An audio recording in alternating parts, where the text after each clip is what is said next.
আসসালামু আলাইকুম।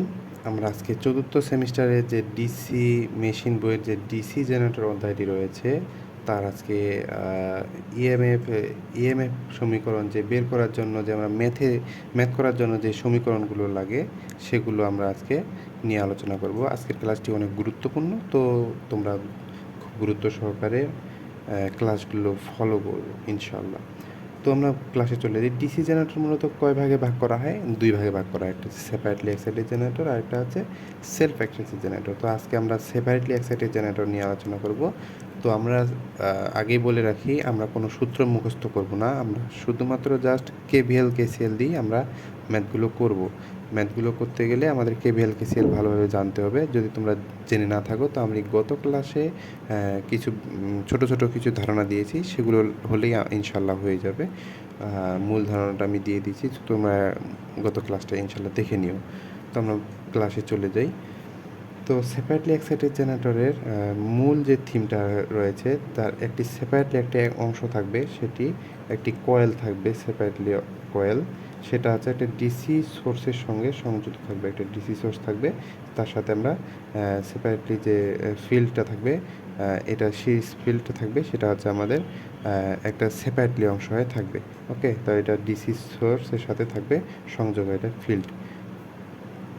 এটা হচ্ছে কয়েল থাকবে, একটা কয়েল যে সিরিজ কয়েল থাকবে, সেটা আমার ডিসি সোর্সের সাথে আলাদা একটি অংশ হয়ে থাকবে। তো জেনারেটরের আমরা পার্টে চলে গেলাম। এই জেনারেটরের অংশ, এখানে ব্রাশ থাকবে। ওকে, এখানে ব্রাশ থাকবে, আর এটা আমাদের লোড। ওকে, এটা হচ্ছে লোড। তো লোড, এটা লোডের আড়াআড়িতে যে ভোল্টেজটা পাবো, সেটা হচ্ছে ভিএল, মানে লোড ভোল্টেজ। ওকে, তো এখানে আমাদের একটা ব্রাশ ড্রপ হবে ভিবি, ব্রাশের ড্রপ হবে এখানে ভিবি, ব্রাশের একটি ভোল্টেজ পাবো ভিবি। তারপর এখানে আমরা একটা আর্মেচার রেজিস্ট্যান্স থাকবে, আর্মেচার রেজিস্ট্যান্স থাকবে। আর এই ভিবি এখানে একটা, মানে এখানে একটা, এই দুইটা মিলেই কিন্তু আমাদের পরিমাপ থাকে ভিবি। ওকে, ব্রাশ ভোল্টেজ যদি দেওয়া থাকে, সেক্ষেত্রে দুটারই ব্রাশ ভোল্টেজ দেওয়া থাকে। আচ্ছা, এখানে হচ্ছে কি দুইটা ব্রাশ থাকে, কিন্তু একটা এখানে একটা এখানে, মানে দুইটা ব্রাশের ভোল্টেজ তোমাদের প্রশ্নে দেওয়া থাকে। আর যদি দেওয়া না থাকে তো কোনো কথা নেই।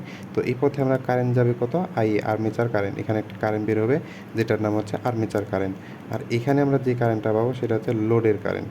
ওকে, তো এখন আমাদের যদি বলে যে উৎপন্ন ইএমএফ বের করো, তো উৎপন্ন ইএমএফ কীভাবে বের করবো? আমরা কেভিএল অ্যাপ্লাই করি। এটা পজিটিভ প্রান্ত, এটা নেগেটিভ প্রান্ত, এটা পজিটিভ প্রান্ত, এটাও নেগেটিভ প্রান্ত। ওকে, তো আমরা কেভিএল অ্যাপ্লাই করলে কী হচ্ছে, আমরা যদি ভোল্টেজ বের করতে যাই ইএমএফ, তো ইএমএফকে আমরা দ্বারা প্রকাশ করলাম, ইএমএফটাকে ইজি বা ইএমএফ ইজি দ্বারা প্রকাশ করলাম, ইজি। এই যে এখানে ইজি মানে ইএমএফটা উৎপন্ন ইজি দেওয়া প্রকাশ করলাম, তাহলে আমরা পজিটিভ প্রান্ত নিলাম। ওকে, মানে বের হওয়ার প্রান্ত। তো এখান থেকে যদি আমরা বের হই, তাহলে এখান থেকে যদি আমরা বের হই, এখানকার যে ইজিটা উৎপন্ন হচ্ছে সেটা পজিটিভ প্রান্ত নিছি।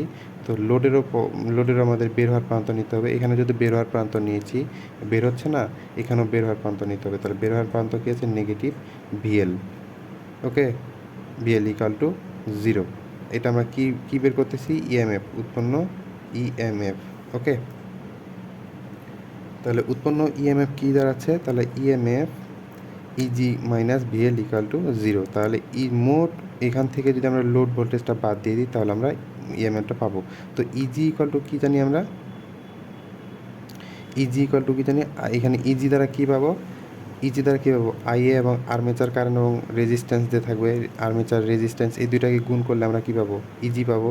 তাহলে আর্মেচার রেজিস্ট্যান্স এবং আর্মেচার কারেন্টটাকে গুণ করলে আমরা পেয়ে যাব ইএমএফটা। ওকে, তাহলে আমরা ইএমএফটাকে পেয়ে যাচ্ছি